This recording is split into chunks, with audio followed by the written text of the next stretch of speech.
Hi, welcome to my sewing journey. I'm making easy witches hats today. As you can see, my set is decorated for Halloween. Maybe a little too much for Halloween. I think I went a little overboard, but it's only for one episode, so why not? These witches hats are very simple to make. What I did first was decide how big I wanted to make the hat. And you can use many things as your template. You can use a cup or a glass or a plate or a lid to make your paper template of the circle. Now, if you want this to go onto something, you'll have to have a hole there so it holds onto it so it can sit onto an object. I have it on a Dollar Tree pumpkin candle thing, which I'm not putting the candle in because I have a cat and I don't use candles for that reason. But I thought this was really cute, the little pumpkin face. But if you didn't want to do that and you just want it for a centerpiece on a table for a kid's Halloween party or if you're not doing a party this year but you want to do a Halloween dinner with your kids, that would be cute to do. And I would make it a little big, like a salad plate size for your circle to so everyone can see it, and then you can decorate the hat band with all sorts of fun stuff. Next, after you made your circle, you'll cut out your fabric, and after you decided whether or not you're going to have something wear the hat, then you'll cut out the center of it. Now, if you were going to make this for a child's Halloween costume, which you could do the same thing, I'd recommend a dinner plate size based on how large your child's head is. That way, at least you'd have a big enough circumference, but you might want to test it out depending upon how old the child is.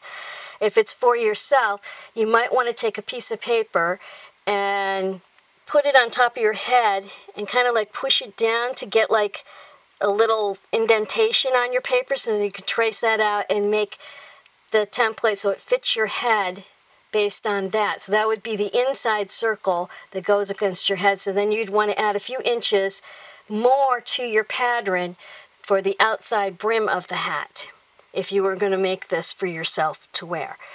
Next, after you cut out your circles out of your fabric, you'll have the lovely little pointed part. And this you have a couple of options. If you wanted to put a wire, like a bread twisty wire type thing inside of it, you could do that to make the little twisted part. But if you're doing that for a person, make very sure that you're not poking them with that, because that could really hurt after a while. Next, you will decide how big you need your triangle piece. And you can do that with taking a piece of paper, which I would recommend paper template before you cut out your fabric. And go all the way around the inside circle with your paper. So you're going to cut and piece, cut and piece, cut and piece, cut and piece all the way around till you get the full circumference covered. Because you want to make sure that your triangle is going to be able to go all the way around. This will give you an idea of how big a piece of fabric you need for the width of this circumference. And it's the easier way, because measuring, sometimes you can make a mistake, get distracted, phone rings, doorbell rings, somebody's screaming in your ear for something.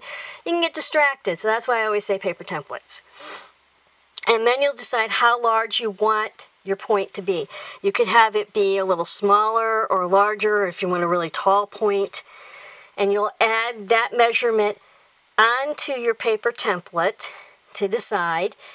And once you get all that decided, make sure you add enough fabric so that you can make it into a triangle shape. So you might want to add like a few little inches on there. You're going to have to test that out again on the paper stage before you even cut out the triangle. So you're going to do a little work with the paper template first before you cut out the actual fabric. Because it's better to have the mistake in the paper stage than to have it in the actual fabric stage. Now, let's say you say, I don't want to use felt, I don't want to use fabric, I'd rather use paper. Well, you can use construction paper to do the same thing if you just wanted it to be a paper decoration. You do have that option. Once you get all that decided, you cut your triangle out, you cut your circles out, and you sew See if you can see. Well, maybe you can't see it. Right up against, there you can see. I knew I put some thread there of a darker color so you could see this. Right up against there. And I sewed it by hand, and you sew your triangle up. Now for the wire part, for those of you that want to have a like twisted cap, you'll take the inside of your triangle and you will take a piece of wire, lightweight wire, kind of like bread twist tie style wire. Make a loop with it at the end, sew that onto the inside of the triangle, and then you straighten it out all the way to as far as you want to go, and then you bend it in the position that you want. Now if it won't hold the shape, just add a couple more of those wires in there, and it should take shape and hold it. So basically what you're building is like a skeleton inside for that. And it should hold the triangle shape. Now for the hat band, if you wanted to decorate it. I twisted some raffia up and fastened on a sunflower to mine. But you could do all sorts of things. This one I haven't done yet. You could use an extra piece of fabric, or you could use a ribbon, would be very pretty. Some lace if you wanted to be special, or you could put some of those beautiful, those lovely little silk flower fall leaves on there. That would be pretty too. Your limit is your imagination. I hope you have fun with this idea, and I hope you do try it. Thank you for joining me today. I hope you have a very happy and safe Halloween if you celebrate it.